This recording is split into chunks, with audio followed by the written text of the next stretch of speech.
Non. Masha'Allah. Je m'appelle Miftah. Je viens de Jombang. Quel est votre nom? Miftah. Je viens de Jombang et je suis athée. Vous n'êtes pas musulman? Je suis athée. Je suis né musulman d'après ma carte d'identité. Je suis athée. Athée. J'ai étudié de nombreuses religions, dont le christianisme, et j'ai trouvé plusieurs erreurs en son sein. D'accord, allons droit au but. Docteur, ce frère est athée, et s'il vous plaît, si vous pouvez répondre à sa question, il souhaite prononcer sa shahada aujourd'hui. Quelle est votre question? Ce que je voudrais demander, c'est... Veuillez me citer un verset spécifique dans la religion bouddhiste, tiré du Tripitaka, qui contredirait un autre verset ou qui ne serait pas en accord avec la science, scientifiquement correct. Vous voulez donc trouver une erreur dans les écritures bouddhistes? Oui. Il dit qu'il est athée et qu'il est prêt à prononcer sa shahada si vous pouvez répondre à sa question. La question est, pouvez-vous trouver une erreur dans le Tripitaka des écritures bouddhistes qui soit fausse ou qui contienne une erreur? Ou une erreur? Frère. Normalement, le frère pose la question « il » et il accepterait l'islam si je répondais. Il ne trouve aucune erreur dans les écritures bouddhistes. Alors pourquoi parler des écritures bouddhistes dans la première question? Bref, je ne suis pas là pour relever les erreurs des écritures, mais puisque vous le demandez, la philosophie du bouddhisme repose sur les 4 nobles vérités. Connaissez-vous les 4 nobles vérités? Traduisez, connaissez-vous les 4 nobles vérités du bouddhisme? Connaissez-vous les 4 vérités? Les 4 vérités dans la religion bouddhiste. Les 4 grandes vérités. Non. Il ne sait. Si vous l'ignorez, que savez-vous des écritures bouddhistes si quelqu'un prétend connaître le Coran sans la sourate Al-Fatiha? Alors comment comprendrez-vous? Le fondement du bouddhisme, ce sont les 4 nobles vérités. Si vous ne les connaissez pas, comment allez-vous comprendre ma réponse? Connaissez-vous les 4 nobles vérités? Quelles sont les 4 vérités du bouddhisme? Maintenant, il veut connaître ces 4 vérités bouddhistes. Mais sans savoir comment juger, je ne vous mentirai pas. Mais je vous pose des questions sur les erreurs dans le livre Tripitaka. Il veut connaître l'erreur dans le livre Tripitaka. Le Tripitaka est un des livres des écritures du bouddhisme. Le Dhammapada et bien d'autres textes constituent les écritures bouddhistes. Mais je vais me baser sur l'essentiel.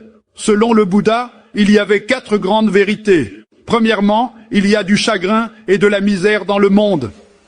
La première est qu'il y a chagrin et misère dans le monde. La deuxième, chagrin et misère ont pour cause le désir. Troisièmement, pour éliminer le chagrin et la misère, il faut éliminer le désir. Quatrièmement, pour éliminer le désir, vous devez suivre le noble sentier octuple. Je répète, Bouddha a dit que la première vérité est le chagrin et la misère de ce monde. Deuxièmement, chagrin et misère viennent du désir. On peut éliminer le chagrin et la misère. Troisièmement, en éliminant le désir. Quatrièmement, il faut suivre le noble sentier octuple pour cela. Je vous interroge sur les erreurs, monsieur. Les erreurs dans le Tripitaka. Il veut juste savoir. Celles qui contredisent d'autres versets. Y a-t-il une contradiction dans le livre? Quand j'aborde des sujets élevés, je ne m'abaisse pas, c'est plus haut. Je parle de choses supérieures, j'étudie les meilleurs livres, pas les moindres. Ces livres sont de loin supérieurs. S'il ignore le bouddhisme, que puis-je discuter? Je vous expose les failles dans les principaux piliers du bouddhisme. Ma question est la suivante. La troisième grande vérité du bouddhisme. Pour vaincre chagrin et misère, il faut vaincre le désir. Le numéro 4, c'est que vous devez suivre le noble sentier octuple pour supprimer le désir. La question est, si je dois suivre le noble sentier octuple, il faut que j'aie le désir de le suivre. Donc, il dit qu'il faut désirer supprimer le désir. C'est une contradiction logique, comprenez-vous? La troisième grande vérité est que la cause du chagrin et de la misère est le désir. Troisième vérité, pour ôter le désir, ils font ôter la misère. La quatrième est de suivre le noble sentier octuple pour ôter le désir. Vous devez donc avoir le désir de suivre le noble sentier octuple. Il faut donc un désir pour supprimer le désir. Logiquement, c'est contradictoire. Le fondement principal est comme un château de cartes. C'est une contradiction. Comment peut-on avoir le désir de supprimer le désir? Voilà donc la raison, et vous pouvez écouter mes autres cassettes vidéo où j'ai parlé du bouddhisme. C'est exact. Je m'occupe surtout des textes principaux, pas des niveaux inférieurs comme le Dhammapada et d'autres. J'espère que cela répond à la question. Encore, monsieur. Concernant la réincarnation de Shanti Devi en Inde. Votre avis sur la réincarnation de Shanti Devi en Inde? Il y a une certaine Shanti Devi en Inde. Elle se serait réincarnée. Il demande votre opinion. Il y a une Shanti Devi en Inde. Il y a beaucoup de Shanti Devi en Inde. Elle s'est réincarnée. C'est une philosophie de l'hindouisme, mais c'est illogique et non scientifique. Car une fois mort, on ne peut pas se réincarner scientifiquement. Ce n'est qu'une hypothèse. Ce n'est absolument pas prouvé scientifiquement. Et même dans les Védas, lorsqu'il est question de Punarjanam, la réincarnation, ce n'est qu'une hypothèse. Je vais me retirer. Punar signifie prochain. Janam signifie la vie. Même l'islam croit au Punarjanam, la vie suivante, la résurrection. Mais ce cycle vie, mort, n'est qu'un mythe. Ainsi, même dans les Védas, le Punarjanam signifie la vie prochaine où nous allons au paradis ou en enfer. Cela ne signifie pas que l'on redevient humain, puis que l'on revient encore. C'est une hypothèse non scientifique. J'espère que cela répond à la question. D'accord. Et dans la sourate Fusilat, verset 9, il est expliqué que la Terre fut créée en 2 périodes. Selon votre point de vue, la Terre est. Alors, la Terre et le ciel ont-ils été créés simultanément? Dans le Coran, et plus précisément dans la sourate Fusilat, au verset 9. Ok. Il a dit que la Terre La Terre. et le ciel ont-ils été créés? Quelle est votre opinion là-dessus? La Terre et le ciel ont-ils été créés simultanément ou non? Il pose une question sur le verset 9 de la sourate Fusilat. La création de la terre et du ciel. Est-ce qu'il y a une contradiction? Le frère fait référence à Sourate Fusilat 41, 9, qui parle de la création du ciel et de la terre. Il demande, est-ce une contradiction? C'est une contradiction apparente. Si vous manquez de logique, vous croirez à une contradiction. Le verset coranique de la Sourate Fusilat dit qu'Allah a créé le ciel et la terre. Il a créé les cieux en seulement 2 jours. Il a créé les cieux en 2 jours. Et il a créé... il dit avoir créé la terre en 2 jours, ça débute ainsi. Il a aussi créé les montagnes et les a fermement établis sur la terre en 4 jours, et il a ensuite créé les cieux. En 2 jours, et il leur dit, venez, de gré ou de force. Ils répondirent, nous obéissons volontairement. Verset 11. La question est donc, quand Allah dit qu'il a créé la terre en 2 jours et les montagnes fermement ancrées sur elle avec la végétation en 4 jours et qu'il a créé les cieux en 2 jours. Alors, si l'on additionne 2, plus 4, plus 2, le total paraît être de 8. Et à de nombreux autres endroits dans le Coran, Allah dit, Allah a créé le ciel et la terre en 6 jours. Certains critiques de l'islam disent donc, vous voyez, ici, c'est 2, 4, 2, soit 8 jours.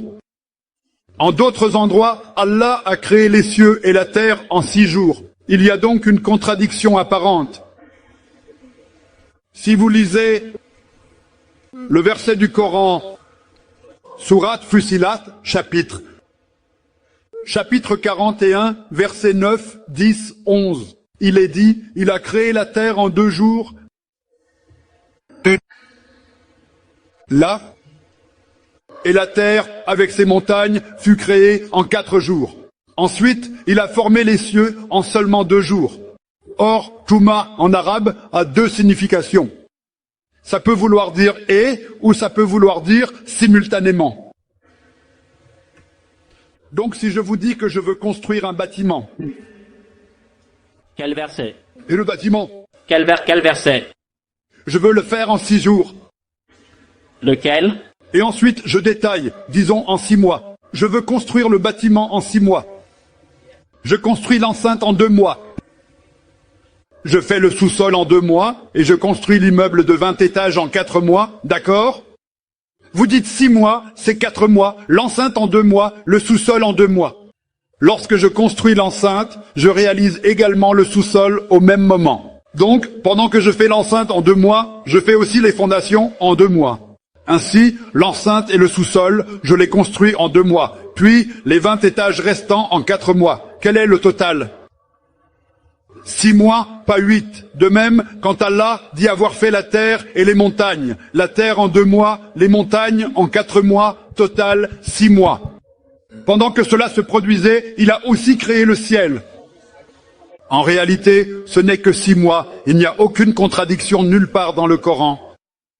Allah déclare dans le Coran, dans la sourate An-Nisa, au chapitre 4, verset 82, « Ne médite-t-il donc pas attentivement sur le Coran, ce texte sacré? Ne médite-t-il donc pas attentivement sur le Coran?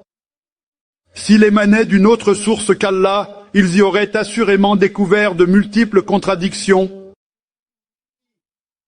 S'il venait d'un autre qu'Allah, il y aurait de nombreuses contradictions. Le Coran dit qu'il n'y a pas de contradiction, pas d'erreur. J'espère que cela répond à votre question. Allez-vous prononcer la shahada maintenant? Direz-vous la shahada? Pas encore. Le temps est écoulé. La police dit que le temps est écoulé. Oui, je suis presque là, presque. Écoutez-moi. Il veut la shahada. Shahada. Ok, mashallah. S'il vous plaît. Puis-je lui faire prononcer la shahada? Je demande à la police. Est-ce possible? Pas d'autres policiers musulmans. Alors, oui ou non, monsieur l'agent, puis-je lui faire prononcer la shahada? 2 minutes, Allah vous récompensera. Pourquoi empêcher un non-musulman de le devenir? Allah vous récompensera, Inch'Allah. En Inde, c'est minuit ou 2 heures du matin. Pourquoi 23 heures en Indonésie? Croyez-vous en un seul Dieu? Abu Sharif traduit. Oui, je crois qu'il n'y a qu'un seul Dieu. Oui, je crois en Dieu. Croyez-vous le prophète Mohammed, messager de Dieu? Oui, j'y crois. Oui? Voulez-vous l'islam? Oui, je le veux. On vous force à l'islam? Personne ne me force. Non, personne.